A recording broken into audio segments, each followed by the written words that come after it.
السلام عليكم ورحمة الله وبركاته. اهلا بيكم. النهارده معانا فيديو جديد. هنعمل بقى الجمال اللي انتوا شايفينه ده حواوشي. طبعا هنعمل الحواوشي بقى في البيت بطريقة سهلة وبسيطة، بدل ما نشتريه من بره بقى، والولاد بتحب تشتري الحواوشي من بره. هنعمله في البيت بكل سهولة طبعا، يعني وحاجة مضمونة، ونبقى عارفين احنا عاملين ايه لولادنا في البيت. بس كالعادة يا ريت قبل ما نبدأ الفيديو اللي ما عملش اشتراك في القناة يعمل وفعل الجرس علشان يوصلكوا كل جديد. اولا نسمي بسم الله. انا معايا هنا لحمه مفرومه، وعليها نسبه دهن، يعني لية خروف بقى، دهن من عندنا، دهن من عند الجزار، يعني ايه المتوفر كده. بس احنا ايه عايزين اللحمه تكون سمينه شويه، مفرومه طبعا، وعليها نسبه دهن زي ما قلنا عشان تدينا نتيجه حلوه للحواوشي. معايا بقى البصل، قد كمية اللحمة اللي عندنا. بصل، يعني لو عاملين نص كيلو لحمة نعمل نص كيلو بصل، لو عاملين كيلو الا ربع لحمة كيلو كده. يعني البصل قد كمية اللحمة علشان تدينا نتيجة حلوة. البصل بيسكر اللحمة وبيخلي لها طعم حلو. معايا بقى كام قرن فلفل بقى، ممكن نحط شطة، بس انا ما حبيتش هنا احط شطة، الجو حر، علشان الايه الشطة بتسخن الموضوع شوية، والجو حر فاحنا مش عايزين نحط شطة. انا هنا اكتفيت بالفلفل بس، 4 5 قرون فلفل كده، ومعايا 3 4 فصوص توم وطماطمايه، كله هحطه كده في الكبه. بعد ما فرمت البصل زي ما احنا شايفين كده وحطيته على اللحمه، هفرم بقى الفلفل والتوم والطماطم برضو، هديها فرمه حلوه كده. مش عايزين ايه نتك عليها في الفرم، يعني مش عايزين نتك على البصل قوي في الفرم. يعني ايه، ما نشغلش الكبه جامد علشان لا تعصر البصل جامد، ولا برضو تخليه ايه في حتت، يعني عايزين مفروم حلو يكون، الفرم بتاعه حلو، لا هو فيه قطع ولا هو معصور جامد علشان ما يعمليش ميه ايه في الحواوشي. خلصت كده كميه البصل وكميه الفلفل والخضار معايا، فرمته حلو. هبدأ احط ملح وفلفل اسمر وبهارات كفته، بس مش هحط اكتر من كده. فلفل اسمر مبهر معايا عليه كل البهارات زي ما اتفقنا. انا بعمل فلفل اسمر في بهارات اللحمه كلها، جوز الطيب، الحبهان، اللورة، كله مطحون على بعضه كده، يعني السبع بهارات كده مع الفلفل الاسمر.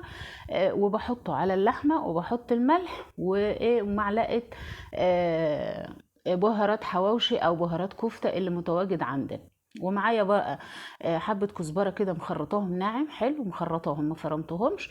وهحط بقى كل الخلطة كده زي ما احنا شايفين، وهنعجن كويس اللحمة مع كل الخلطة اللي احنا عملناها علشان تشرب من التتبيلة، وكمان البصل والخضار اللي معانا يتجانس كده مع اللحمة. نعجنه كويس وهنغطيه بقى وندخله التلاجة مثلا حوالي ساعة ساعتين. ممكن نعمله من أول اليوم لآخر اليوم لحد ما نيجي نشتغل فيه.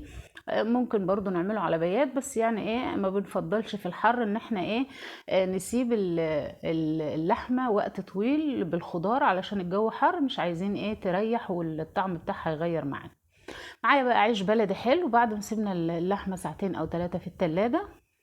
الجو حر طبعا، مش عايزين نسيبها بره عشان ايه ما تغيرش طعم معانا. دايما يا جماعة احنا في الصيف بنحذر شوية في موضوع الاكل علشان الحر.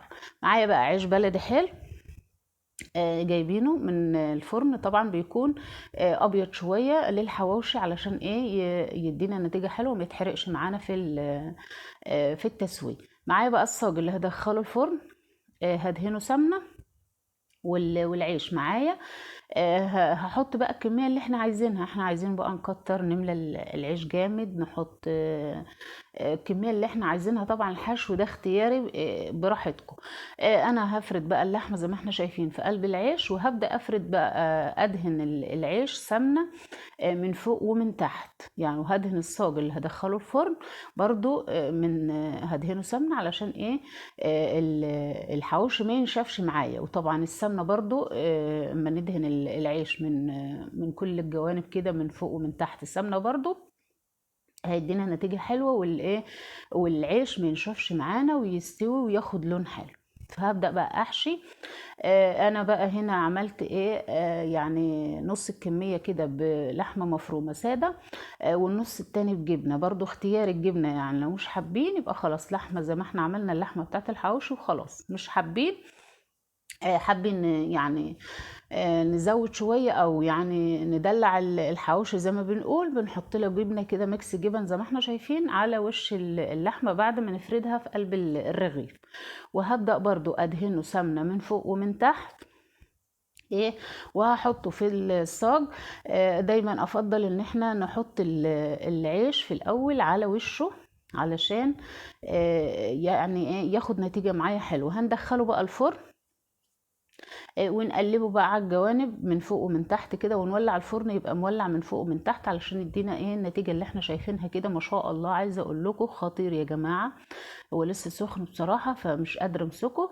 يعني عايزة اقول لكم طعمه تحفة طبعا، ولا نشتري بقى حوش من بره ومش عارفين ايه اللي هم حاطينه فيه. وطعمه جميل. جربوا بقى الطريقة وقولوا لي ايه رأيكم، ولو عجبكم الفيديو يا ريت ما تنسوناش في لايك وشير. سلام عليكم.